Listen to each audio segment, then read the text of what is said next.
Good evening, everyone. Welcome back to Not on My Lifetime channel on a lovely Thursday evening with Champions League football going on in the background while we're watching the game. We're doing this stream. But yeah, it's a interesting show today, going over last night's performance, obviously, and the result, which was not obviously what everyone were hoping for. Obviously, wanted to always one games like last night, big games for the Champions League in Europe, but wasn't to be. But before we go into the actual performance analysis, big up to Bevo as always for being on the show on Thursday. Obviously, new show together on a Thursday evening, and big up Brian, absolute legend in the fan base and in the meeting on TikTok, doing a great job himself, obviously on Twitter, on TikTok, anything. And big up to him for actually coming on the show tonight. I appreciate it, mate. Thanks, mate. Thanks for having us. Yeah, so let's get into the game last night. Now, I know obviously Ryan was there. Me and Bevo I had to watch it on TV. I think last night. So Did you manage to get the Italian Jamie Carragher to shift it in the end? They moved anyway. That was when we first went in there. You know, the picture I put up. But it was literally in front of us. I thought he was taking a mick. Because my son likes, to watch the players warm up and all that kind of stuff. And they was just literally in the way, like there's not a chance he couldn't do nothing. It was like right in front of us. It was a joke, but yeah, he moved in the end. But he did look like him, didn't he, man? Really good. Yeah. It was funny though. Now look, we'll also go into the comments from that Peter Schmeichel made, which is ridiculous. I mean, this whole like MTC atmosphere thing, right? A lot of us actually realise that the atmosphere will be a lot better if tickets are a lot more affordable, because in this country, ticket prices are through the roof. They used to be. Years ago, look at Aston Villa, £90 a ticket. Yeah, the tickets are terrible. I actually done a video on 65 quid. I've done a video on the subject before, and my point of view was, ticket prices don't help. Like pricing. Not every fan can go to every game. No fan, well, some die-hard ones may be able to be lucky enough to do that. But for the most part, fans can't go to every single game. I go to every seasonal game. I get as much cup games in as possible. But to me, it was like there's still 50. I actually checked the attendance. There was over 50,000 City fans in there now. Where I was sat in the Colin Bell stand near to the South stand last night. I don't know what it's like there on a Premier League day, but yesterday, so last night, should I say, I get involved with songs and chanting all the time. I'm loud and vocal, but when the South stand are chanting and making songs and just doing what they usually do, I'm doing this where I'm sat, and there's literally only a few people joining in with me. So after so many times, I stopped doing it because at the end of the day, you feel stupid. I felt stupid singing because the people around me, apart from probably 10, and they died down, they must have thought the same as me, or there's no point in doing this. And if that travels round the stadium and there's only the South, there's only going to end up being the South stand singing the rats out, and that's what it was like. I don't know about other sections, but where I was, literally, because my son does it as well, he joins and he knows a lot of the songs, and it comes to the point where 116, 117, something like that. I'm not even sure of the thing. I could get the ticket and check. One sec. It was literally was it 1, 2, 3? Block 1, 2, 3. I was in 1, 2, 3 I was right at the front row. I was at the front row, like right there, and it was just like the fans around me just wasn't getting involved, and then it just made me be like, oh, there's no point. Like after the 4th or 5th try, I was like, oh, forget it. Because at the end of the day, did not join it in. And like I said, I've done a video, so I've seen comments and I've seen a lot of people say, even a United fan commented saying it was the same for him one time. So I'm not just saying it's only City. No. It clearly is of every club, you know, but that my experience yesterday was just that no one was joining in. I don't know if it's because I don't sit in that section usually. I'm on the East End. So I don't know if it was just like a lot of people was moved from that section who's usually there, and people might not feel comfortable singing in front of people they don't know. Whereas if you've been sat there for a while, it might help, you know what I mean? But yeah, that was my experience from, and that was my point of it, my opinion from what he said, Schmeichel. Yeah, big up Brixie as always. Ass. Just on last night, what did you think of the atmosphere, like overall? Do you think it was flat? I don't think it was. I've been there. Don't get me wrong. On big nights, I've been there. The semi-final of the Champions League when we went through Madrid. I've been there for years. I was there when Aguero scored the hat-trick against Bayern Munich. I was there, and it was absolutely crazy. You know, so I'm not saying that doesn't have those nights. We have some great nights. Like at times, they done after the Champions League game. The Real Madrid newspaper done an article on how the atmosphere, how great the atmosphere was, and even in their words, it was a trap because Real Madrid didn't expect it. You know, we've had some crazy great nights at the Etihad, but we've had some that's dull. And don't get me wrong, I've been to Anfield away, and it was dull. You know, so it's not like I've been to United's ground, and it was dull, even in the derby. So it's not like, oh, it's just us. No, every ground has its highlights and its low times. Do I think it was flat yesterday? Where I was sat, was the south stand singing like they always do. They always sing like they always try and get the crowd rallied up. But if they're not getting no help from the rest of the crowd, it's almost impossible for them to do it. Yeah. Big up Ginger Wig, absolute legend. Some good merchandise if actually his website and Twitter page. Very good stuff he puts out there. I've got a few hoodies myself, a few mugs over the years. Colbert used to be based on Main Road with Freddie. I don't know Main Road myself, too young to know that myself, but what I've heard people tell me stories about it, it was definitely a lot more of an atmosphere. I think because obviously back then it was actually at a football stadium. Now it's more like an arena now, these sort of modern day grounds now, so it's not really sort of the same. I mean, I went to the West Ham away game and it felt like I was going to a full-on arena rather than actually to a football ground. That's how different. Because the acoustics are totally different. The acoustics in the stadium are totally different. Have you been to Tottenham's ground? I'm going to go this. The new one. The acoustics in that ground, because it's literally been made as a football stadium, like a modern. The acoustics in that ground is one of the best. And Celtic Park. Celtic Park's been the best away ground I've ever been. When we drew 3-3 in the when we drew 3-3 in the Champions League with him, remember under Pellegrini. Were you in that game?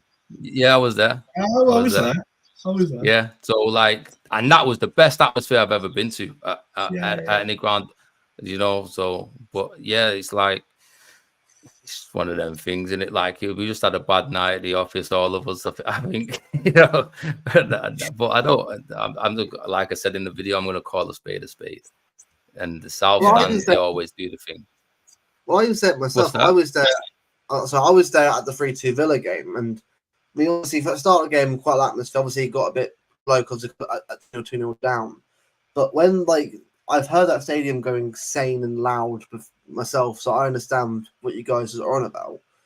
I just think what it is that I think it's just the fact that the clubs don't actually encourage the fans for a better atmosphere anyway. I know 89 Football Group does some good stuff. I appreciate what they're trying to do because I think it's great.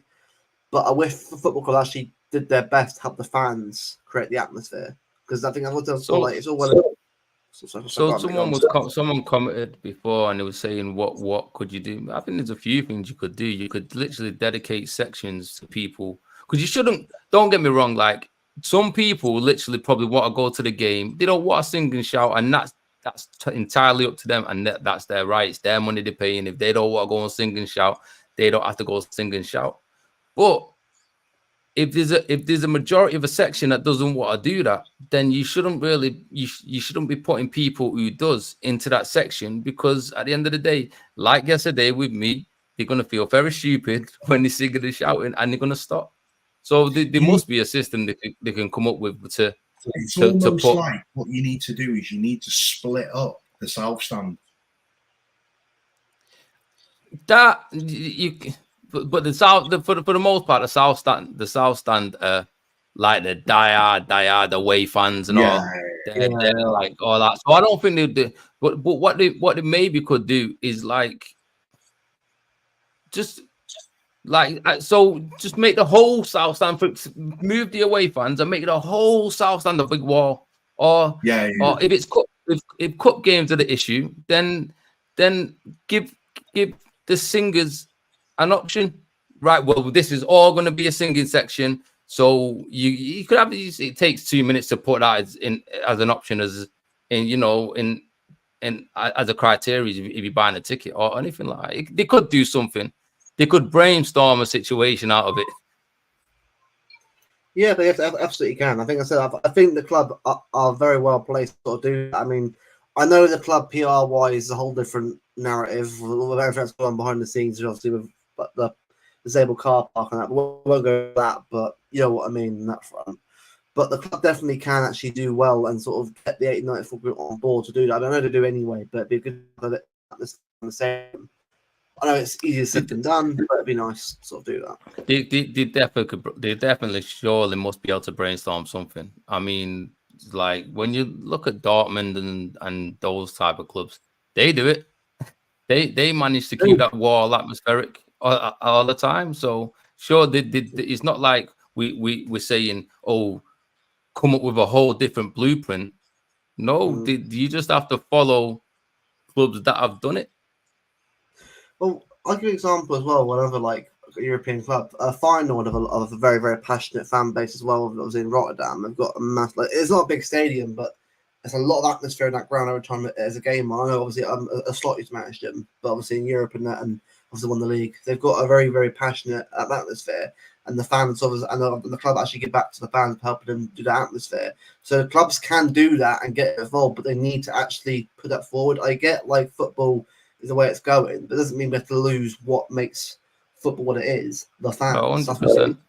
I mean, so 100%. And if they tried it, they just said they tried it in the south stand, but they can do more. They surely must be able to do more.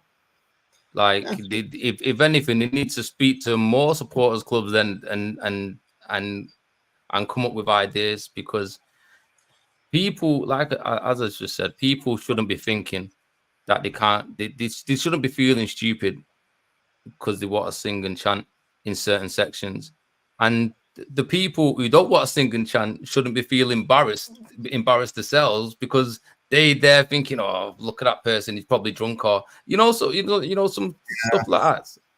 So they must be able to come up with a situation in order to cater for everyone.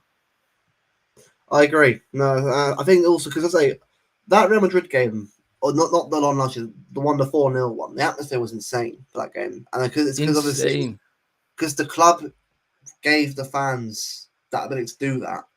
As I thought, if you want this club to be successful in Europe a lot more, you should realize now the fans were a big reason for us actually getting over the line in Europe, because the fans giving that extra push. I know the team was incredible, rightly so, and deserved the obvious plaudits for it.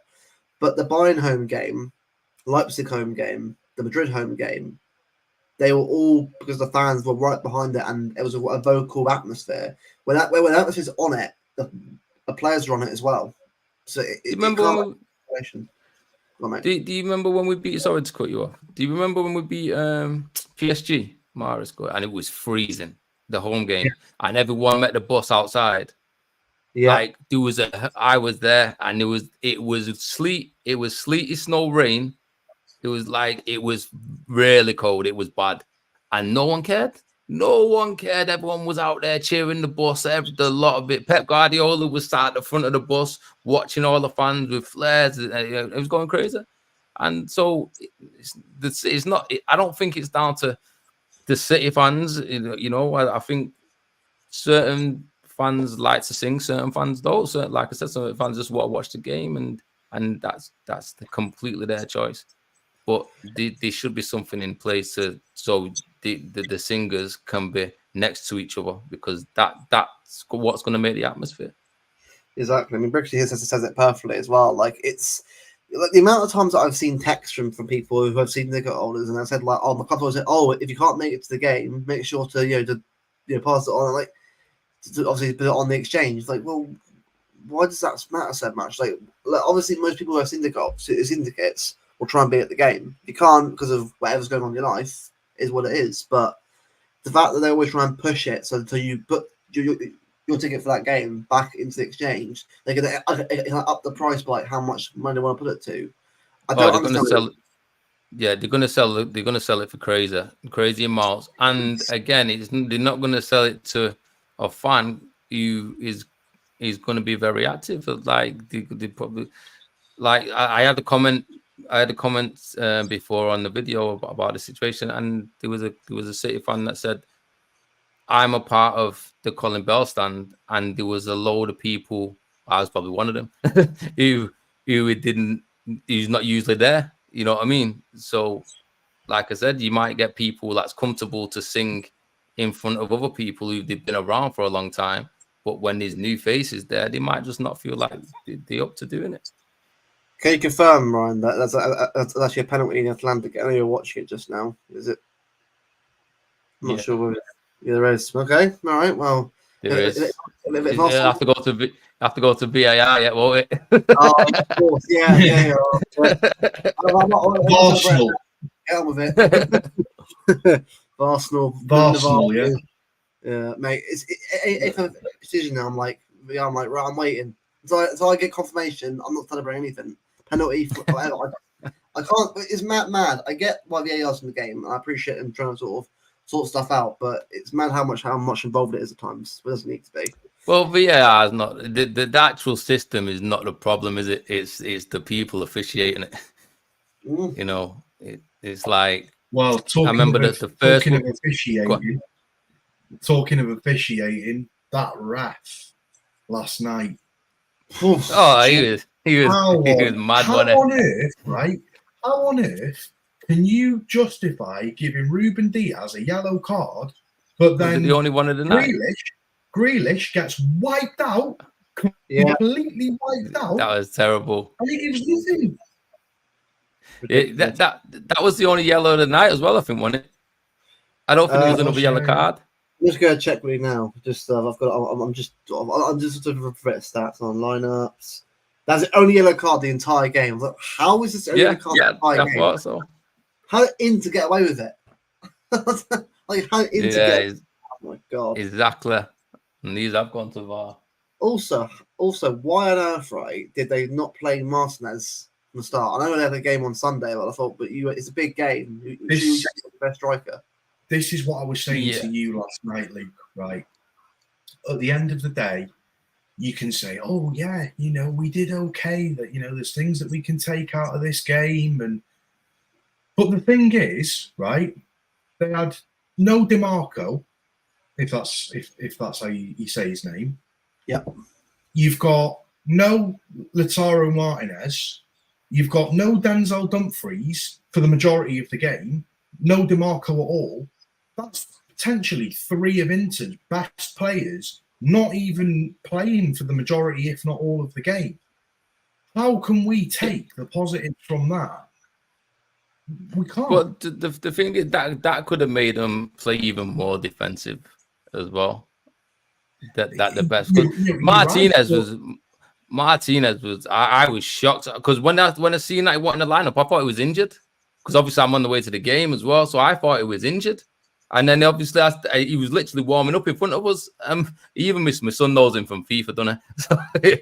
So he was like, "Is Martinez playing?" I'm like, "Well, it appears so." You know? That's the thing. We've got 3 of Inter's probably best players. Raya. You've got three of Inter's best players either not playing or on the bench. If you played the likes of, because I'm not going to beat around the bush. I don't rate that Charam that they've got up front. I don't rate him at all. No, not for me. You know, you look at DeMarco last year, the year before against us in the Champions League final.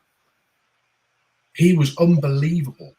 Yeah, he was. You know, if he would have played instead of one of their wingers, you know, if you take that from last night, if DeMarco is there instead of Darmian, that's 1-0. Yeah. I was when he skied that, I was like, oh my days. There's no sugarcoating this. You know, if we do this same setup against Arsenal at the weekend, and that's not Darmian, that's Saka, it's 1-0 Arsenal. Yeah, that was a let off. Well, you've it got could have Kevin been. De Bruyne. It could have been 3-1 City. If we're going off hypothetical things, it could have been 3-1 City. Because that was probably the only real chance they had. And City, especially to the end, had a few. I don't know. Gundogan should have done well better with his header. Yeah, should have done. Gundogan. Yeah. There was that one chance that I think they had it in the first half where the player was one-on-one with Ederson. He shot it from about the penalty spot, and Ederson made a fantastic save. Yeah, it was offside, wasn't it? Was that the offside one, or was it the one before?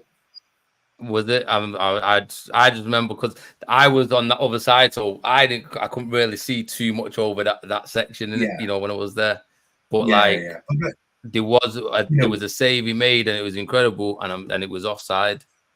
This is what I'm saying though. If we don't take our chances, that game ends 1-0. Of course. That game ends 1-0 to Arsenal. We've got to be, and that's what Arsenal will come to do. Arsenal will come to do exactly the same thing. They're not going to mess about. They did it last year. Against they're going to do exactly the same. And they park the bus. Exactly. And they will do and that you know again. what's funny? It's crazy. Like, and so you see when top teams, even like Arsenal or whatever, they come to the Etihad and they park the bus. They could not touch the ball. They could park the bus. They could nick a 1-0, and all pundits say is how fantastic they played. It annoys me when they're not even playing. Like, they don't play. They just nick to goal. I will say I was pleased defensively with a clean sheet. Like, there's one thing about gripe I have with at times with like Brentford or certain games as well. Clean sheets are quite big for the confidence of the team. I feel like when we do get one, I love it because I'm a defender myself anyway in football, so I love seeing clean sheets no matter who's my own team or playing for my team. I think there's one positive I'll take from that game as well was the fact that we actually kept a clean sheet in the game, which is important because we are guilty sometimes of seeing really cheap goals. What I would say is I think we made. I agree with Tone. You know, 4 wins from 4. I'm not going to be too reactionary, but what I will say is we made that game tough on ourselves. You know, we were playing Kevin De Bruyne in that first half. There was times where he was playing at left back. How can your best creative player dictate anything from left back? And I know you mentioned before, you know, he was looking for that long ball over the top, but you know, 9 times out of 10, that it doesn't matter if you're Kevin De Bruyne. 9 times out of 10, that pass doesn't come off. Well, I think they would want even just with De Bruyne. They was trying it a few times with Edison as well. He tried to get it over to Ireland at least. I think it was twice what I can remember, maybe 3 times. But he tried to get it over to Ireland. There was even a situation where it went to, I think it was to Grealish, but he went down that channel straight. He definitely tried Route 1 a few times. You know, when they're playing a low block and chucking every single man behind that ball. And, you know, their strikers were playing in their kind of mid positions for a lot of the game because they were playing that deep. You don't need Kevin De Bruyne playing left back. You need Kevin De Bruyne playing in that 8-10, dictating the middle of the park to pick off those passes. He can't do anything from left back. Same, and Bernardo's similar. because Bernardo was obviously you need for the most part. Bernardo's next to the Haaland on the press because he gives that energy what Haaland can't give because he's just too big. He can't run. He can't press for so long. He's gonna get tired. That's because of the unit he is. So obviously you have to sacrifice Bernardo and put him up near Haaland so he can make that press so he can chase players down. You know, but we play a risk to reward system, don't we? You know, that's why when we go, it's why when we in the transitions, we always look shaky because literally the defenders are left with a 3-on-3 or a 2-3. They always left isolated, always. And when you're pushing Rico Lewis into the middle, high up as a number 10, again on the transitions, he's not forward at the back. No. You know, the transition, that's why we always look shaky on transitions, especially against fast players. The thing is, if you're gonna play Rico a bit more forward in transition, you need to play him on one side, not centrally. Because if you're playing him centrally, their defense and their setup is perfect because they can spread out across the pitch. What you need to do is you need to overload one side of the park. And 1 second, lads, I'm going to have to come. Give us 1 sec. Okay. It's right, I'll carry on. But no, I do agree. I think what it is, right, I think the application that we put in the game, I can't fault the dedication or the work rate. Like the guys played very, very well. I thought Rod was great. I thought it was good to see him back in the league. The first he done he lost the ball once in midfield, which is very rare for him. When they went out of transition in the first half. I think, as I said just now, I think that's one thing that we've got to work on. Obviously finishing, but that will come by itself anyway. To me, it's definitely that transition because at times like Brentford showed it as well in that first half. Since they just gone. Like at the start of the game, we just literally started so poorly, and they got a goal out of it. If it could have been 2 or 3 another day, if obviously chances went in or Edison wasn't on. So I said before, like if we just sort of sort out that transition, so us getting exposed on the transition, we should be okay. I know it sounds easier said than done, but we've got to find a way.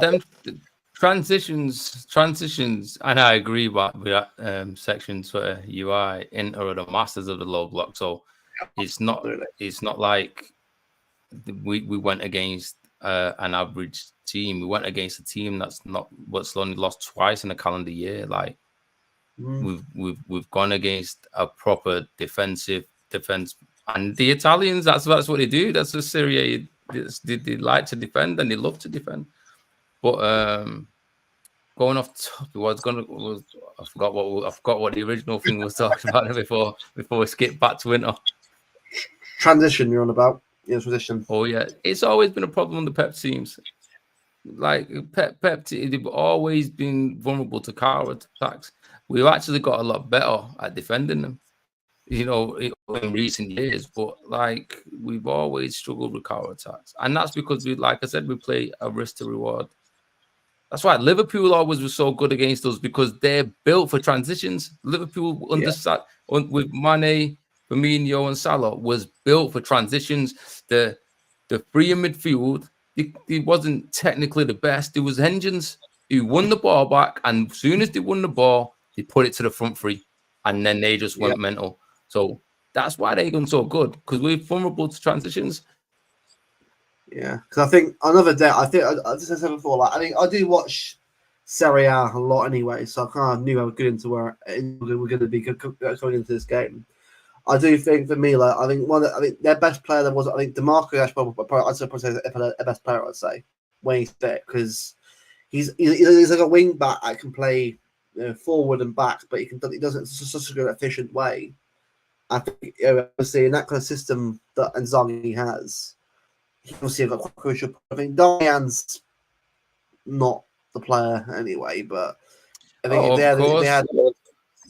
they had a few players out, but as I said, that could have made them play more defensive. As I said before, you know, with the players being out, like And you got to remember this new Champions League format. Them coming to City and they don't have to play us again. No. So them coming to City and getting a point, they'll be more than happy with that. Yeah. You know, because now they can just go and play the rest of the game. They're not going to get, in their mind, they're not going to get a harder game than City away. I think if we were at San Siro, I think for me personally, like, I'll say it is what it is. But if we were playing away at the San Siro, I think everyone would be reacting. I mean, not so you particularly, but I think people reacting a lot differently. Because especially going to away to a hard to go to, and bear in mind, San Siro is not an easy place to go to anyway. I know Liverpool went there and won at AC Milan, but AC Milan not seem years. AC Milan are getting back to where they were, but they're still a long way off that level of team. Inter are a much better team than AC Milan are. So it was always going to be difficult anyway. Especially, I know we're at home. At home, obviously, you want to win these games more. You want to get a draw out of them.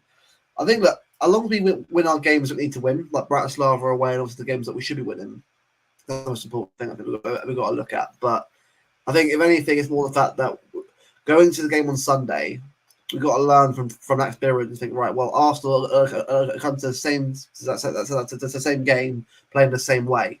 So we've got to make sure we find a way around that. Of even if it's a 1-0 result, you find and go out of nothing. So that's kind of what we've got to try and sort of work on in that sense. But I don't know how good they are though. Well, Arsenal actually changed the way they play against us, because I think it was when we went to their ground, was it last season, and Kevin De Bruyne and Haaland was kept close to each other, and Haaland was touching the ball down, and because they played man for man, at that time against City, they went man for man, and the long ball was going to Haaland, and it was a 2v2, and City run wild. De Bruyne scored. I think Haaland assisted De Bruyne one of the goals as well. So now they don't even try and go man for man. They haven't tried to go man for man, and it's worked for them. They've just played a low block. Yeah, as I was saying before I had to shoot off, what we need to do is we need to be faster in transition. So when 100%.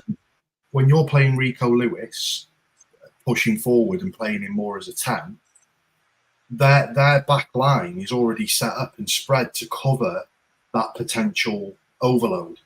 What you need to do is you need to overload one side of the pitch, so then all of their players shift over, which then creates gaps on the other side of the pitch.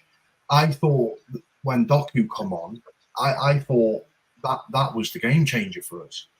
When I know he only played 10 minutes, but when he come on, he looked like the biggest threat. Well, he played that crossover to Gundogan for that flying header, didn't he? Yeah, and the thing to me is, like, in recent years, City's never been built for quick transitions. We've had Grealish, Foden on the wings coming into the centre. Now, with Savio, Haaland, and Doku, we could actually set ourselves up to be very quick on the transition. Yeah. But with Grealish is never going to be quick in a transition. Grealish is always going to have to cut back. He's not quick enough. No. I think Foden's probably set up for a quick transition as well, because his best attribute is getting the ball and turning. So he could, if he's on the half turn, if he's in the center, more central, then that's perfect, because they'll just half turn and they'll burst. That's what he's best at. Whereas even Foden on the wing, he's not going to really do that. He could try a quick transition, but most players are going to catch him because he's not the fastest himself. He's faster than Grealish, but he's not a Doku quick. He's not a Savio quick. So he's not even Haaland is rapid. It's just that people won't play a high line with him because they know how quick he is, and he's great at beating the offside trap. His times he's run perfect. I struggle to see with this setup as well where you put Walker back in. No, I don't think with the setup he's been playing, Walker can fit back in. No, because Pep likes to do one of a couple of things. If it's Grealish and Foden on the wings, then he has wing backs to overlap him. They come more centrally. If it's a proper winger, like he had with Savio, Doku yesterday, the underlap. You can't. That's what he does. So if Walker does get back in, it'll be when Foden goes on the right. Yeah. And then Foden can play more centrally in between the fullback and the defender, and Walker can overlap. But if it's Savio, it's going to be Lewis who Pep pushes into the middle. He always does that. He always, if he has like number 10s on the wing, they come more centrally into the game, and the wing backs go around. But if he has proper wingers, then they're staying wide, and the fullbacks are coming inside. That's what he always does.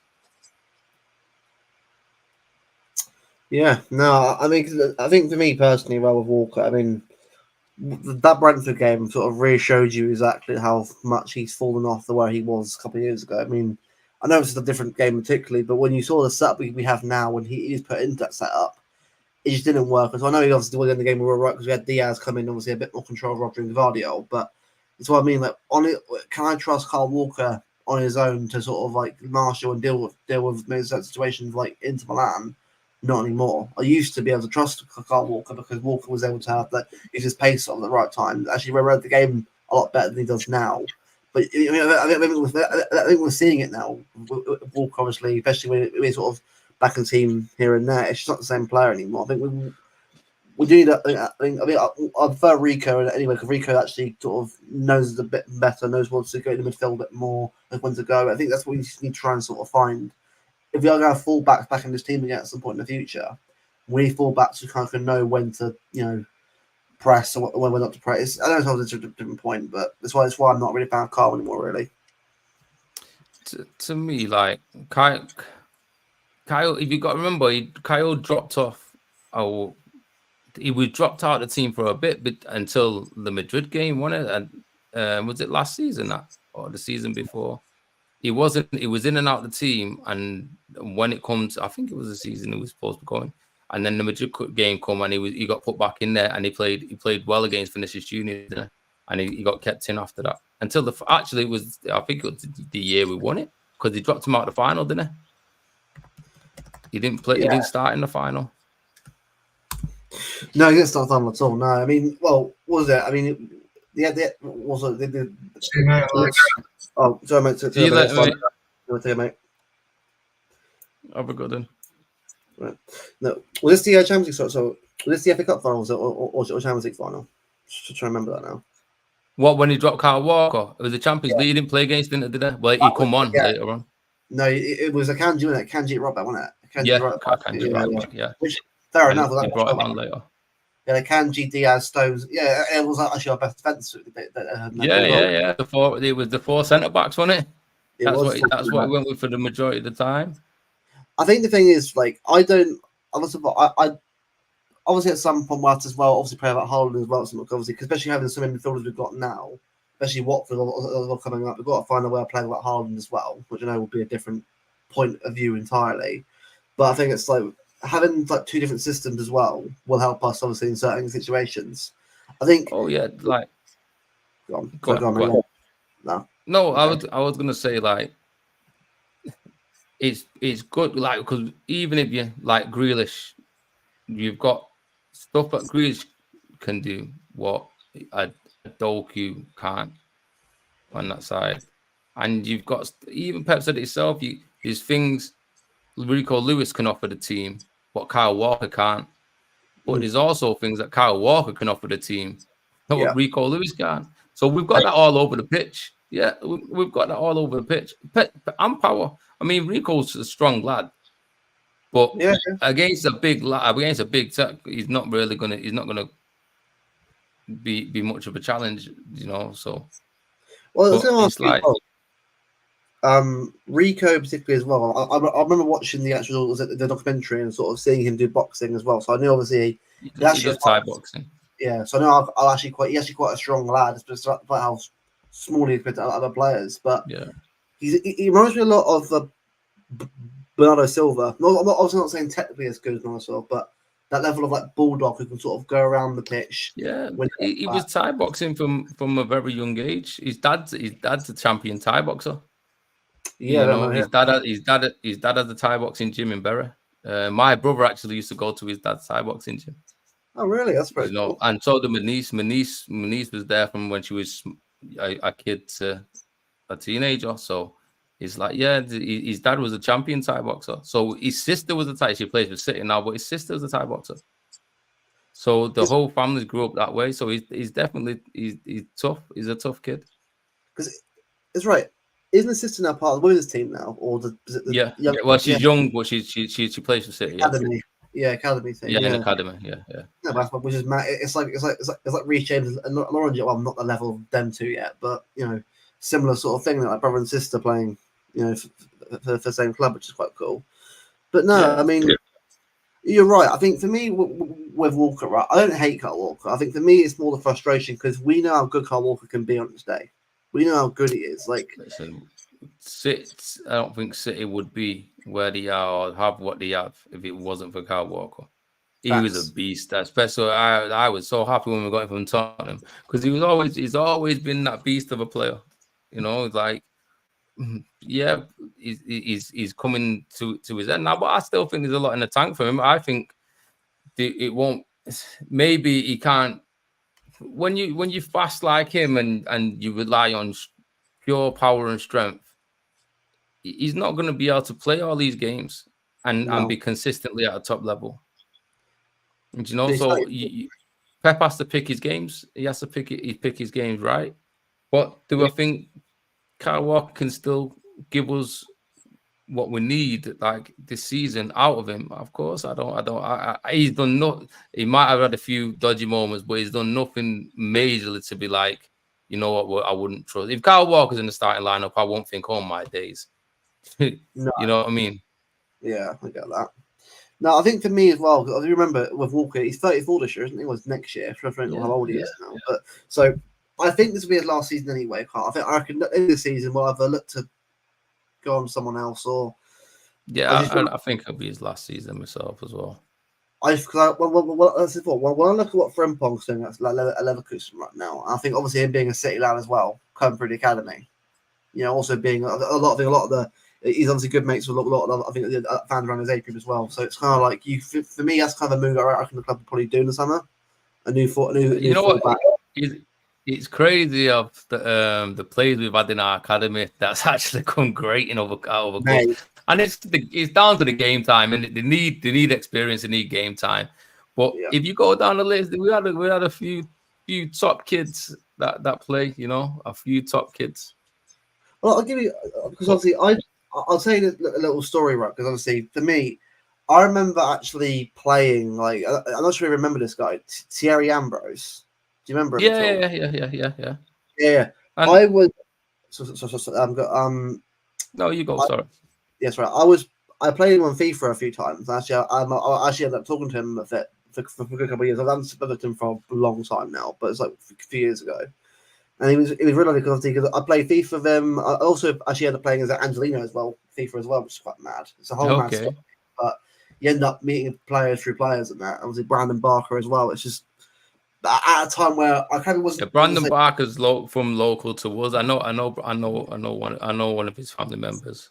Yeah. You see, with Brandon Barker, I always thought it'd be one of the players that would have done well, but it obviously hasn't worked out for him, sadly. But I know some players doesn't work out. It's mad because there was a lot of big hopes for him, apparently, and he did look like one of them players, Yeah, and so it's crazy. And Iheanacho as well. For me, Iheanacho, right? I was so happy for him of that goal against Palace. I was so pleased for him because I remember watching him a little bit for the youth teams before, so I knew how good he was coming into this team. Obviously with De Bruyne and that, and I think overall he actually had a good time with it. I know he wasn't there for long, but he was good for us when he actually played for us. And got it was again. People were seeing him high hopes with him as well, but he just won. I don't think he was the most technical player for Pep to keep him, was it? No, he wasn't. Jesus came in.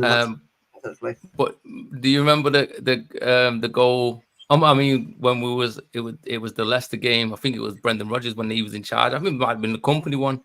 and then he actually had the chance and he scuffed it wide. That was it. Yeah, I remember that. I was like, I was going out. It was like, come on. I believe I don't know for sure or anything, but I believe he's done that on purpose. So he's always got a place in my heart for that. Be up collecting one. But no, I like think he done that purposely. when you look right, I think Frimpong was the same team as Foden as well. Like you have Frimpong, Foden, Brahim Diaz, Jadon Sancho. Another one, Diaz. Good player, Brahim Diaz. Good player. Yeah, he was. Is he still at Madrid, or did he go? Or is that one of Milan's? Is he still? Did he go back to Madrid? He went on loan to AC for a little bit. Now he's playing with Madrid now. Well, he's injured now. I remember watching him, but he's done pretty well for Madrid recently. But, he was a good player. Well, obviously you got Aguilar, who's a top player. Aguilar, very promising young player he is. But Brahim's doing a good job. Sancho's a weird one because I always think if he just stayed at the club and was patient, he probably would have gotten a chance. But it's a real shame. I don't think Sancho backed himself, did it? Because I remember, but then Pep saying in an interview, like obviously he spat his dummy out because Pep didn't take him to America, won it because he didn't re-sign. He didn't sign. And then City went and bought Mahrez, didn't they? That was it. Yeah. And so it was like, I'm not getting in this team. And it was probably, listen, he's when you look at the clubs he went to, it's not like they're the smallest clubs. He actually got moves, didn't he? But it didn't work out for him in because I actually think him under Pep would have been a totally different player. I agree. You know, because in the Bundesliga, he could take on players, and it's not as fast in the Bundesliga. The players not, you know what I mean. So the quality is not there. And when he come to the Premier League and he tried doing it, he just wasn't happening for him at all. No. I even remember when Dortmund was playing Tottenham in the Champions League, and he got hooked twice in the games because he just wasn't effective. Because the level was just that bit more, and if he had someone like Pep to coach the technical side into him, he could have been a totally different player. Absolutely. I mean, look at Carlos Forbes as well. Forbes is another player. Oh, well, sorry, because I can't remember his second now. I know it's something else, but he played for Ajax as now at Wolves now. Okay. Borges, that's it. Carlos Borges, that's it. I forgot. It was. He has 2 different names, but he's another player that everyone was really excited for in the academy, but never got a chance. I think I'm not saying. I think it's like Ndala as well. Joel Ndala has gone to PSV now. I think that's gone through or not. I can't remember that. Like certain players, like certain names that a lot of fans love and want to see come through. I'm sure it's like someone like obviously got O'Reilly coming through now, who's doing a very good job for the EDS team, and obviously getting game time. McAtee, I've always said before McAtee, I always wondered why he didn't get a game time earlier on before he went on loan. I don't know why we're giving it now. I'm not. Yeah, it's great because when he made his cameos, he actually looked all right. Then you know what I mean, he looked like a good player. Then I remember Gary Neville in one of them. He came on in one of the games, and Gary Neville said, "All these City Academy players just are like little mini David Silvers." Yeah, remember that Palmer, McAtee, Foden. Yeah, I remember that. Yeah, you know what I mean. But even Palmer, look at what he's doing at Chelsea. You know, like he's literally made himself the main man. You know, and again, Pep said we asked him to stay. He wanted to leave. What can you do? It's facts. Yeah, it's facts. I mean, I think, for me personally, I love watching young kind of players coming through because I mean, for me personally, I'm quite an affinity with Foden because Foden's my age. He's 24. I'm 24. So it's like him and also Haaland as well because obviously Haaland. I remember watching him when we were at Salzburg before he went on to Dortmund. I was really sort of excited about how good he was going to be. I always thought, as soon as I heard that it was actually Alfie's kid, I thought he's coming to see one day. I just knew straight away. He's just the right path in it. Yeah, I was always going to happen. And my mum's a fan as well. And we talk about it. I remember going into a pub and watching the Dortmund PSG game when we made his debut for Dortmund in the Champions League. He hit that absolute rocket shot when Neymar scored. And I said to my mum, this guy's going to be one of the best players in the world. And then here we are. Haaland, I don't get why pundits question. I watched Thierry Henry ask Michael Richards Obviously, it must have been last night, but I seen it today. Yeah. Oh, do you think Ireland can drop deep? Do you think he's got that in his game? And then Michael Richard reversed the question, and Henry said, "No, I don't think he does." But again, that's not his game. Facts. So he's Henry is saying, "Do you think he can do what Harry Kane does?" Well, England fans wanted Harry Kane kicked out of the team because he drops too deep all the time. Exactly. So lane. What is he on about? Yeah, exactly. Like even Henry, I don't know if he said it, but there was pundits that said Kane's too deep. We want him in the box. We don't want him. Kane is occupying other players' positions when he shouldn't be there. We've got number 10s in England. We had number 10s. We don't need you there. You get up front. But now they're knocking Haaland for doing exactly that. He's a striker. He's a box striker. He's an out-and-out striker. Exactly. So you can't knock him for being that. It's like Ireland's strength is nouns around the box and his brute strength and his speed. Yeah. And his movement. That's his strength. Harry Kane's strengths, his best strengths is probably dropping deep and being able to play passes. Obviously, he's a great finisher. Don't get me wrong. Harry Kane's a fantastic finisher. It's a lot of pure jealousy. 100%. 100%. You know, and it's like you can't knock him. Like I actually done a video about this as well last week or something, and people focus too much on Haaland's weaknesses to try and correct. I can't even get it out. Yeah, to try and round the way he is as a player up, and they shouldn't do that because you don't do it to other players. Now I remember one time he was debating. This was before he was at City. Oh, would you rather Mbappe or Haaland? He's like, oh, Mbappe is a more all-rounded player, so I would rather. And obviously he's French. I would rather Mbappe because he could give more. Well, Mbappe hasn't proved he can give anything more than what Haaland can give. He's not a striker, because the most. Yeah, and that's the thing. But the thing is as well is like everyone in La Liga they never used to pay. They never used to pay big money for defenders and stuff. They would never do it years ago because their point of view is we pay for goals. We don't pay for defenders. We just pay for goals. That was the motto for years. Now, if you're only paying for goals, then how much is Ireland worth? £250 million. Do you know what I mean? Not going for that, then Haaland's going for what Neymar went for. Because Haaland's look. Don't know. Harry Kane's doing brilliantly at Bayern. By the way, I've watched him at Bayern. It's been brilliant. And Harry Kane is a fantastic player. He's a fantastic finisher. It's a shame that he was stayed at Tottenham so long because he's always going to have that trophy thing at the back of his, on his head. Whereas I don't agree with that because I think if you put him in any top team, which he could have got in at the time, that top team was on top. He's winning everything. Like if we signed Harry Kane instead of Cristiano, if we signed Harry Kane the year we went for Ronaldo, mate, when we missed out, Kane would have won everything. I have no doubt about it. He would have won everything. Although I'm pleased with Haaland because Haaland for me just works better. Oh no, yeah. And don't get me wrong, I wouldn't swap Haaland for any of them, anyone. You know what I mean? But I'm saying if like people use the trophy thing on Kane, but if he was to come to City at that time, if he forced his way through if he forced that move through, he would have won everything with Pep and Sir, no doubt about it. Absolutely facts. If he's scoring 30 actual league goals a season, 25 to 30 league goals a season consistently, and defenders are letting goals in left, right, and centre, that's not on him. He's done his job. His job is to score goals. You know, the only take it for instance. There's only two. Well, I said this on the video as well. For England in the Euros, who would you rather have up front, Harry Kane or Haaland?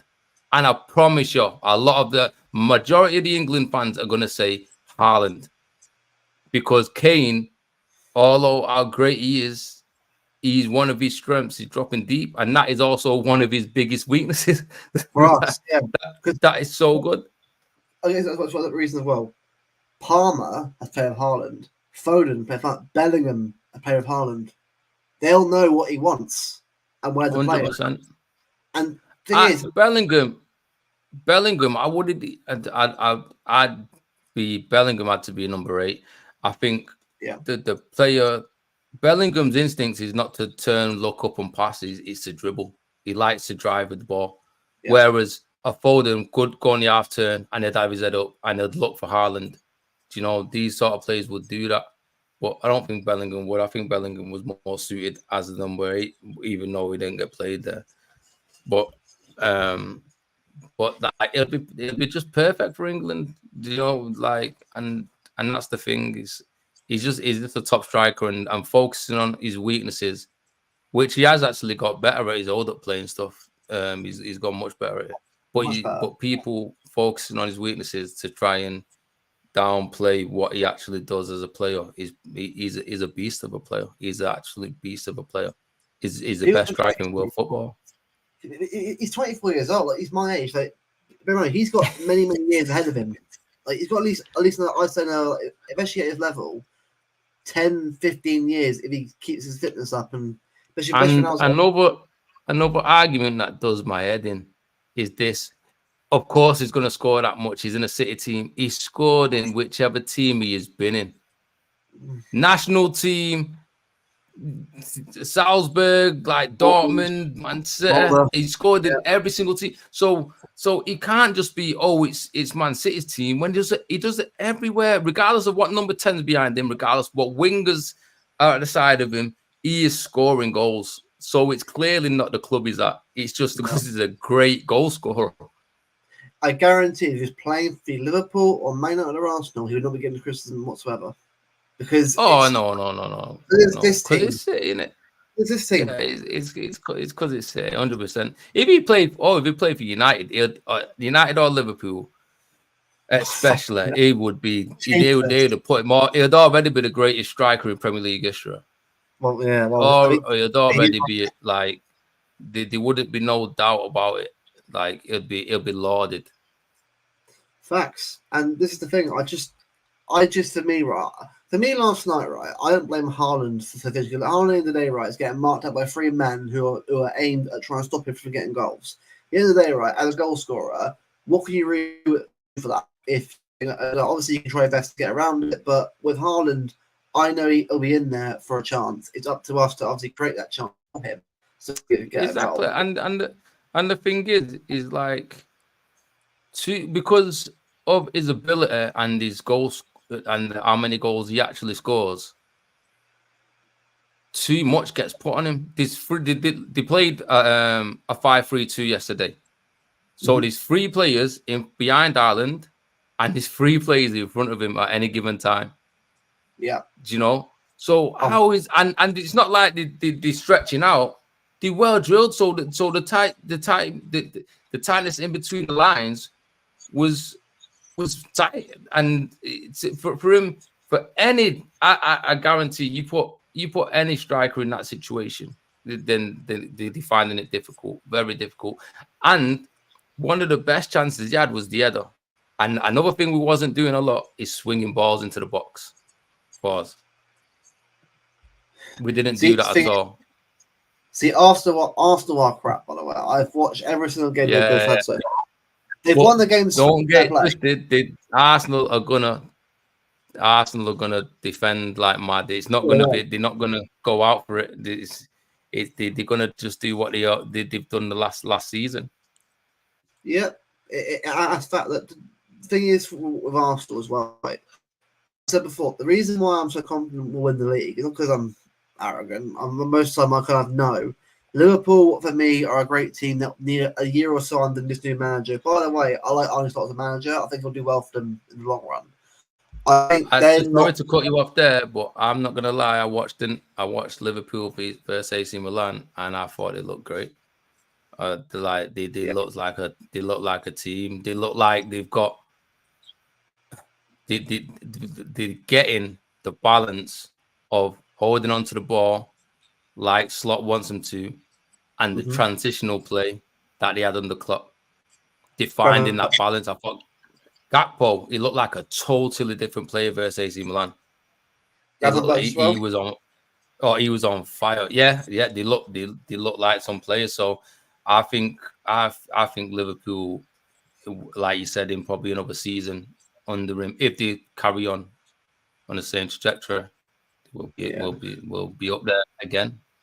But if Arsenal need a striker. Like, it's obvious. So we were saying it for ages. If they get a striker in, they won't said they're instantly better, but you've already got some updated focal point. And I think the Arsenal team that they've got right now, Havertz isn't that player at all. Yeah, he'll get you no. He's not a striker. Never has been. And you put, like, I'm not saying Gyökeres is the key, by the way, but I watched Gyökeres for Sporting against Lille on the highlights, the Champions League games. Got a goal. He's a great poacher striker. I'm not saying he's world class, by the way, because I'm not pretending I know everything about this guy. But when I watched him, I thought, well, he's a goal scorer. He's in the box immediately. Arsenal player. They're having to sort of work around yourself, like us with Haaland. You've got someone there who can put the ball back of the net for you more than other players. Obviously, you know what? With Arsenal, I think the Arsenal fans are begrudged because City fans just don't fear him, and I don't know why they think we should, but it's because of the what we came through with Liverpool. With that, I always say with that team, with that Mane, Firmino, and Salah, what we came through with them, like you can't fear this Arsenal team because they're just not as scary as that team was. No, they're not. That was Liverpool at their best for years, and like they would. And this Arsenal team just don't do that. I used to go to, but when we was playing at Liverpool, and just be thinking, just get some out of the game. You know, because you just get some out of the game, man. Just don't lose. Because I was at the Liverpool game when I'm Anfield in the Champions League. And we was doing okay, and the next thing we're 3-0 down. I remember that, yeah, because like it was like it was crazy. It was. We was fine. We was fine. We looked like we was doing well, and it was going to be great, and we were challenging. And then the next thing, we literally 3-0 down. It was nuts. That's what that team could do to you. That's why the Champions League was so big for us, because we have all watched this team Champions League for years. Obviously not for long, other people have, but since 2011, 12 of this, or no, was it 12, 13, 11, 12? I can't remember what was our first year again. Because I know we went out Europa League at one point, didn't we? Sporting. I think it's 12. Was it 12, 13? 11, 12. Yeah, around that time. But yeah, since around that time, we watch this team every year, like get better progressively, not straight away group stage exits to begin with, but it got better as we went along. And every time we went out in the knockouts, it got more and more heartbreaking, more and more like just painful. For the most part, we was knocked out by away goals. Yeah, for the most part, it was away goals that knocked us out. Monaco, isn't it? You know, Monaco. And that Monaco team was really good though. That was Mbappe, Fabinho, like Bernardo Silva, like Mendes. What was the guy that went to Chelsea? Bakayoko, was it? He was a bit terrible though. No, but he did it he was okay in that team. Yeah, he was okay in that team. That's why Chelsea bought him. Falcao, that chip he did on Caballero, I was like, mate. Falcao was decent. That team obviously got broke up the year later, didn't it? Like the next season, the season after they made the semi-final, was it?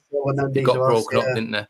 Yeah. So it was bad that they got brought. That was the team. I did say if we got Mbappe, it'd be nice, but PSG got in there for us, didn't they, in the end? But it is what it is on that front. I just don't think he ever wanted to come to England, did he? No, well, because everyone said, "Oh, Liverpool want him." Well, the thing is, right? If he wanted to go to England, he would have done by now. He has said, "Do you know what? I'll do England." Because I've always thought, out of all the teams he go to, it'd probably Liverpool. It wouldn't be us. He's not going to get out of Real Madrid now, is he? So unless something bad happens, unless he has a massive decline or he runs his contract down. But for the most part, he said it when I think an Arsenal fan said it, bantering him. Then they're like, "Why don't you come to Arsenal?" And he says it's too cold.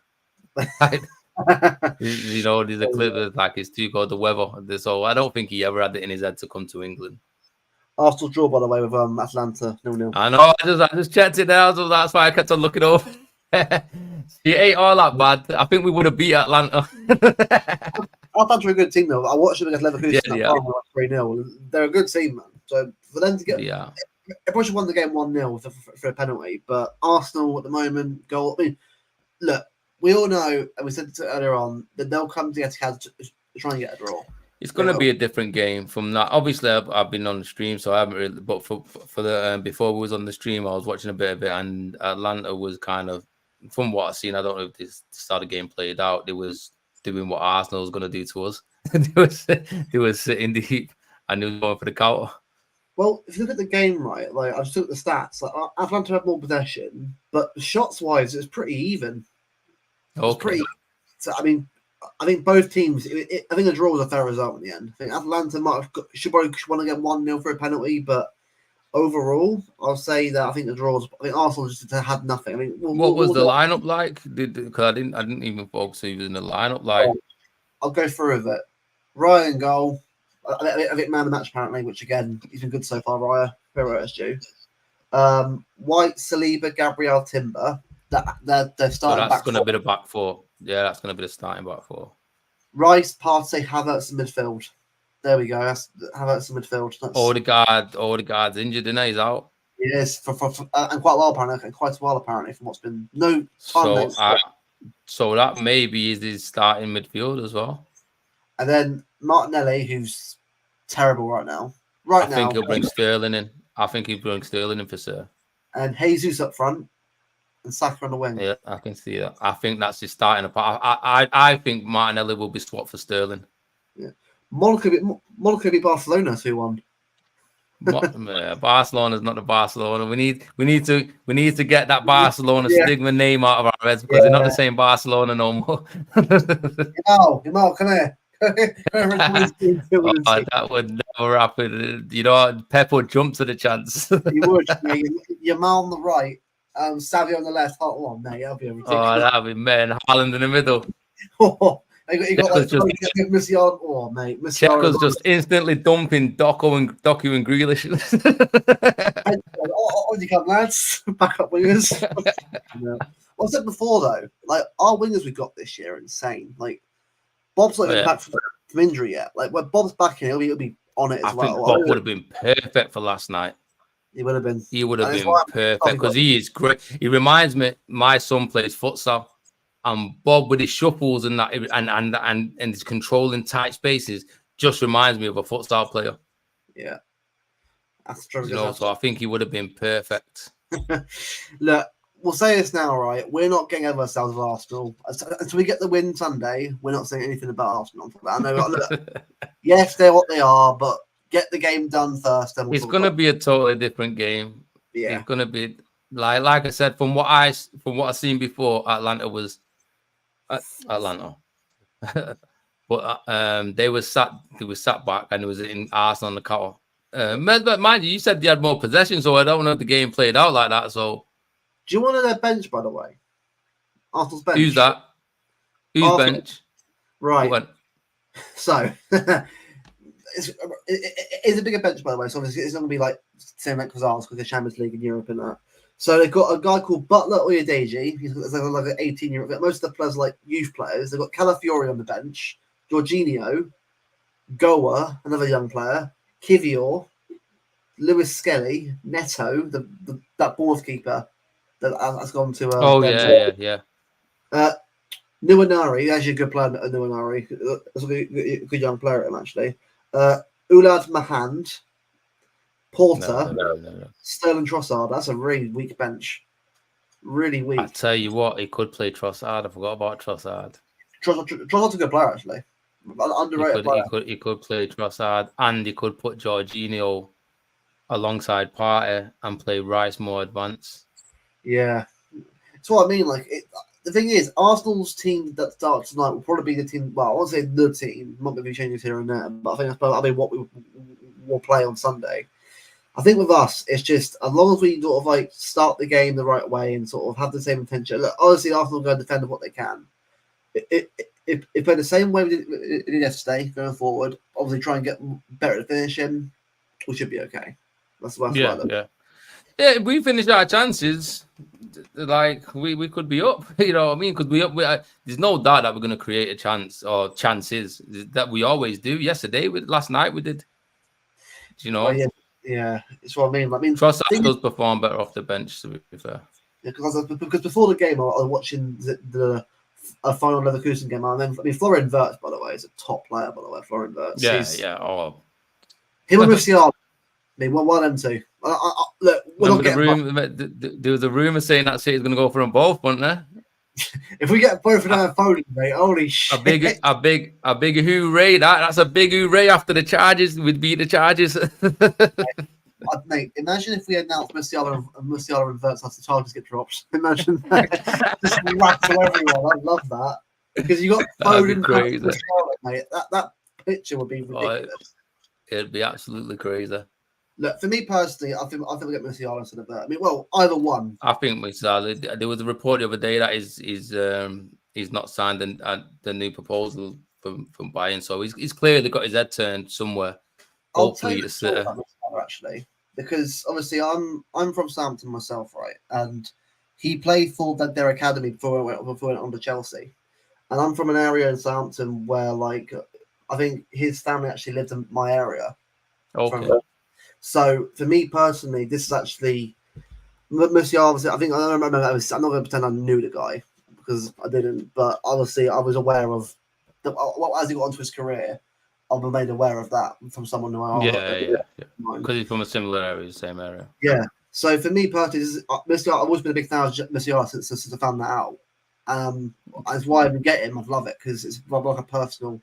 Like, well, his head's clearly been either he's playing at the poker face, or his head's been turned because I think from reports Bayern's been trying to tie him down for a while, and he's not doing it. I think he wants to come City. I think. Yeah, I do. I personally think that. I hope I'm right. I hope we're right. But yeah, I think that, and I think if that's probably why City didn't spend this season, because behind the scenes, you know, Kovacic is probably going to leave next season. Yeah, facts. You know, Bernardo's probably going to leave because he's got 1 year left after this season. Yeah, Kev. You know, Kev touch and go after his comments, what he said about Saudi. You know, they might turn around and be like, "Well, this is the last opportunity you get. What to give you?" Yeah. So there could be a lot of movement. And with Pep still not signed. I think Pep will sign a new deal. I think he will. I think Pep will sign a new deal. Because for me, right. So go on, mate. Sorry, you respond for me. No, I was gonna say, and Gundogan coming back for a 2-year deal, and then saying that he would want to join the coaching staff makes me think that's why Pep's gonna. Because obviously Pep would have told him, "I'm planning to," or whatever. Hopefully that's right. But it's a little thing though. Gundogan and Musiala were actually good friends, aren't they? In the international team, like you saw Musiala with a lot of Gundogan. Yeah. So I'm just saying, like 2 and 2 equals 4. You know, I'm just sort of it's an equal 5. It's like you never know. There's a lot of hope for that anyway to happen. A lot of hope. I just think for me, right, I would love Obviously it's season, so I'm not going to start talking about transfers until like at least we actually get news about that. But it's just nice to have that ability in that we've got a player that like him. By the way, the fact that he didn't get into the Ballon d'Or nomination was ridiculous. I could not. Yeah. That's crazy. That is absolutely nuts, isn't it? Like, but what he done for Germany, I know they got knocked out in the Euros, but like he was great, wasn't he? He done really well. Honestly, look, if we get Musiala right, and we got a sort of Foden, Musiala, and Haaland with Savio and Doku and that's crazy. It's a crazy front five, and Rodri in the middle. That's the front six. That's crazy, isn't it? Like, and then maybe like Frimpong. If I get Frimpong there on the fullback, mate, you have one of the best attacks probably in the world. People say about Madrid. No, like that attack getting better together. I think Savio is going to be great. He just has to find his feet. And obviously, he done a few things yesterday, but once he gets used to Pep and his ideas and his tactics, I think he's going to sort out that right hand side himself. I tell you, I've been watching him. I've watched him for I think like 2 or 3 games now live this season now. I really appreciate having someone that technically good who uses his skill at the right moment. Like he's like an old school Brazilian winger. The ones like from you got to remember, even Mahrez struggled in his first season under Pep. Oh yeah, he did. Yeah, he did. You know, a few players, not even Bernardo, Rodri, a few players actually did. It's rare. It's rare where a player actually comes straight in and hits the ground running. Haaland was fine. Again, that just goes to the player he is, doesn't it? You know what I mean? You just slot him in, slot him up front in any team, and he's just scoring goals. Right. I'll say this about for me with KD. Look, I know you have an opinion, mate, and I completely respect that. For me, KDB isn't finished. For me, with KDB, I don't think it's using him in the right moments because remember, like, yes, he is older, but he's still quick for someone of his age. Like, I watched him run; he's still got good pace in him. Like at the Euros, that goal we got at the Euros was like he got the ball from the keeper around the defenders, but like he's still got the ability to do that still. What we got to realize is that it's not just him. We've got other players that can use around him. So it's playing in the right area. I'll tell you, without Grealish, City. I mean, sorry, not Grealish. Without De Bruyne, City would play so much safer because he's the only one that plays a risky pass. Facts. And that's not generally a good thing. We're playing too safe, and no one's willing to play that risky pass. Then no, that like I would rather De Bruyne plays risky passes because when they do come off, they're great to see, and he's the key to a lot of these unlock a lot of these defenses. Absolutely, he is. Like the amount of times that Haaland and him link up a lot of time as well. Like because there's no better link up than them two. They know each other's movement. It's like one of the first goals I watched them together. Obviously, one was against Arsenal. Both of them just kicked their ass. Both of them just went together or just pounded both. Like when like I said, Haaland held off Holding and then played it into De Bruyne and ran through the defence and banged it in. I thought I've never seen a link. I've never been MSN. That was a free, but yeah. And the midfielder had I know Silva and Aguero had that link, but it wasn't the same as De Bruyne. Haaland, the connection is great, isn't it, between them both? And that's what we need. And the reason the connection is great is because De Bruyne will look up and play a risky pass. He's got like Pep said it yesterday on his side. He give the ball away. He give the ball away too much, but that's because he's trying to play a pass through. I will say this comment is true. Would you need other players start getting goals out? That's the aim of it. 100%. 100%. You need more players. The goals need to be spread more, which there was, but now we've got a vocal point. So that's what he's there for, and they're around to feed him. You know what I mean? Yeah. So it's just trying to find that balance, which I know we've had that for a while now. I mean every year we say that, but Foden had a good goal outlay last season. You know what I mean? So we did spread them around. They didn't all go to Ireland, but yeah, we do need to find other routes, especially because Alvarez isn't there no more as well. No, exactly. We do need other outlets. Grealish has never been a goal scorer. I don't know why people expect him to be because he's never been a goal scorer, even at Villa. He never scored a lot of goals. So, City clearly didn't buy him for goals. What I'd say about the false nine, right? Because for me, that's definitely because at some point we'll definitely play a false nine. Like Haaland's not playing every game, especially with no. 100%. Who would you play at false nine, like yourself? Who would you play in that position? Probably, maybe Gundo. Foden. Foden played there a few times. No, I won't put Kevin there. No. Kev's more the Xavi role now. I'd say more the passing. Well, do you think Savio could go there?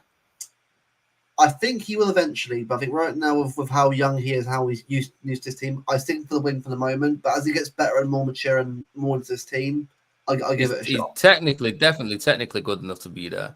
It's just his understanding of being in that position. Yeah. But again, the lad is actually really like you see. He's generally a really lovely like guy, keen to learn. Yeah.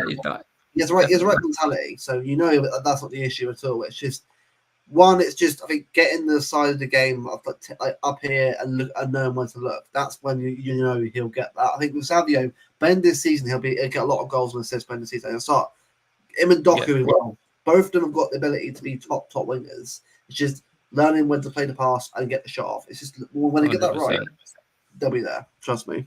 Even the shot yesterday where the ball landed to him in the sky. Do you remember it?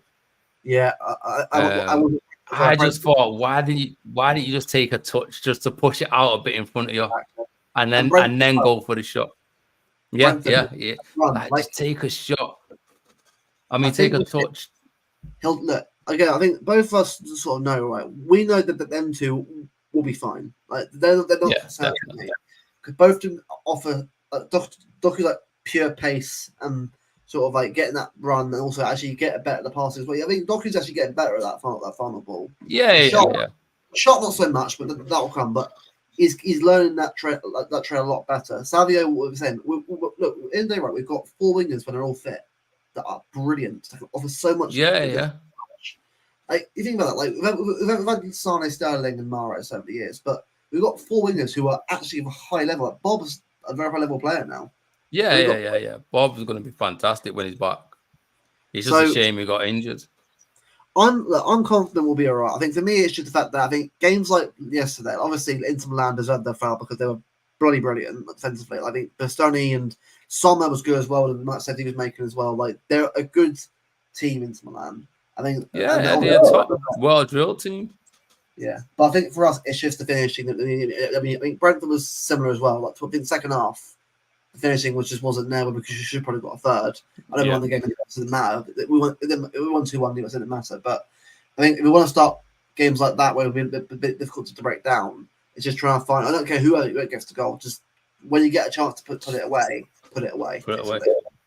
Yeah, I agree 100%. We have to finish our chances. We have to be more ruthless and clinical.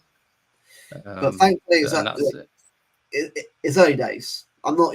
Oh yeah. We if we start off good early, then that's better for us because we don't usually do it, or we usually have a dip somewhere. Oh mate, yeah. So look, I think this is probably our best squad. Technically, under Pep. I don't want to say differently, but we've got a lot of depth in different positions. We've got young players coming through who genuinely are going to get better. Like O'Reilly for me is one player that will get better and better with more games. 100%. McAtee's as a debate. I'm not saying he's a bad player. I like McAtee, but I'm unsure of him at the moment. But we'll see on that front. But overall, I'm happy. I'm happy with the team. We've got a great squad. We've got a great squad. You know what I mean? Yeah. Even last night, someone like Nunes. I don't know. I like Nunes as a player, and I like the way he can break the lines with his running, and hopefully he gets more game time this season. I think he will. I think with Nunes, I'm actually quite. I'm looking forward to seeing more of him. I think when he plays, he's definitely the right application. But again, it's just down to in the day, right? It's just down to what time he gets on the ball and Pep's he's tactical in it. So Nunes again, he's going to be out of position a lot because he likes to drive with the ball. Yeah. So you know what I mean. He's going to be out of position a lot. It's facts. Yeah. Before we end the stream, I'll ask you about Sunday. Predictions for Sunday. How do you think it'll go? It's going to be a very tight game. I think it's going to be a 1-0 or 2-1. I believe City will win. I hope we can get an early goal. Force Arsenal out. If we can somehow get an early goal and break them early, I think we'll be more than far. I think we'll go on and win a lot more because they're gonna come out at one stage of the game. Yeah. If we don't get an early goal, it's gonna be very tight. I think it's gonna be, like I said, a 1-0. I agree. A real grind. Yeah, I'll take it. I said, well, 100%. like yesterday, I don't care if it's 1-0. Like it's a win. When you, I don't care if it's 100%. 5-0, 1-0. Just someone get the ball back to the net. Don't care who it is. Definitely. Just get a chance. If you get it, put it away. So it's just down to Hopefully our it players. comes early. Hopefully Well, that chance comes early. I'd love Because nothing more. then it'll be floodgates. Hopefully. I'd love it more to see Haaland score that goal on Saliba and Gabriel. Nothing Oh, more. I know, because the hyped up over that. They hyped up over parking the bus and then Ireland not getting there. You know what I mean? That's it. Yeah, wasn't it that record? Isn't it? I think if Haaland scored yesterday, he'd have broken Ronaldo's record of 100 goals, 105 games for Madrid. Yeah, but now you can only even it. I think Well, now you can only even it. Yeah, well, look, it is what it is. I think probably should have done that against Brentford. So, either way, though, he doesn't do it. 100 or something goals in that amount of time is ridiculous. By the way, 100 no one can doubt Haaland's goal scoring ability, regardless of what negativity these pundits like Henry try and put on him. None of them. I said to Alan, like, ignore the criticism, mate. Like, in there, right? I don't blame you yesterday. I think it's more the fact that if the chances put them away, it's not just you. The whole team has to take responsibility for not. 100%. So everyone has to take responsibility. Everyone had chances. Players had better chances than Ireland yesterday. They just didn't finish it. Exactly. Gundogan, eventually, Gundogan was criminal for not putting one of the chances away. Oh, so 100%. So you know, for me, I'm not blaming anyone for that. Because they're right. It's football. I've been there myself. I'm not saying that's a level, but I've been there where chances don't go in and you're losing or drawing the game. It's football. Anything can happen. I understand that. I mean, you understand that particularly as well, Ryan. But yeah, definitely. When you get that chance, put it away. Like if it's a chance you can put away, you do it. So it sounds simple, but I don't think it's not a simple game. Never is. Never will be. Yeah, it's definitely not simple. You know, but hopefully we do it on Sunday. Hopefully, like we get that chance and we put them away, and like if we do that, we'll be more than fine. You know, at least we will create chances. At least after that, we've got a pretty decent run off. I mean, obviously, Newcastle away aside, yes, I'll be another hard game, but apart from that, it's pretty decent for running. So at least we've got a decent running after that, which we can sort of get some more wins together and more form together. So I think for me, it's like November, December when it gets a bit difficult. So we've got a bit of time now between after Arsenal to get a run of form going before we play the Liverpool, Tottenham, and all that. So we've got a bit of time, but. And do you know what? I'd say this team here, before we end, Edison, Rico, Kenji, do you know what? Obviously, Kev's out now, so that's not going to. He won't play on Sunday. As far as I'm aware, like Kev won't play Sunday. Edison, Rico, Kenji, Diaz, Vardio, Rodrigo, and Duan. You know what? That wouldn't be a bad thing. But well, do you think Jack should play, or do you think it should be that? I would love that team to play for one, because I would love that front three to play. But I don't think I think Pep's still going to be a bit cautious. I think he's going to use Jack. Yeah, I think he's going to use Jack because Arsenal's going to play for transitions itself. So he's not going to want the ball being lost in those areas. No, absolutely. And don't get me wrong, right? I'd love to see that Rodrigo Gundogan thrown in midfield with Docky Savage. I would love to see that team. I'd be more than happy if that team come out. But I just think. With knowing how Arsenal's going to play, like if they was playing like a few years ago when it was going man for man, that would have been perfect because we've got players that can skin people 1v1s.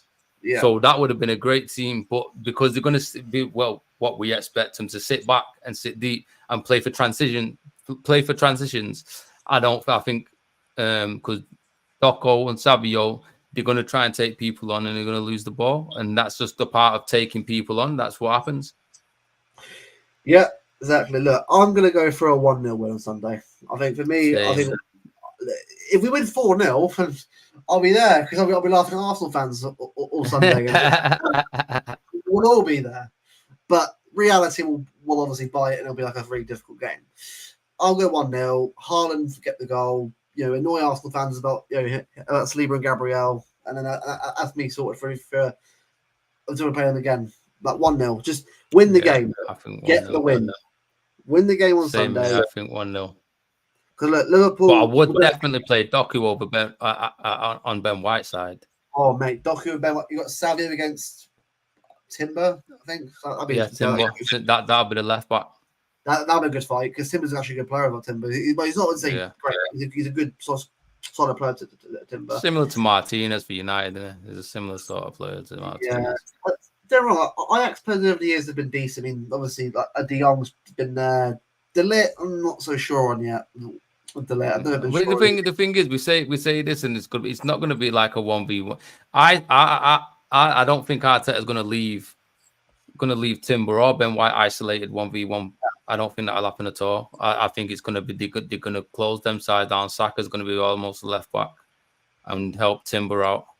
You know, so I think that's how it's going to be. Or, you know, right back, should I say, and whoever's on the other side is going to be also like a fullback.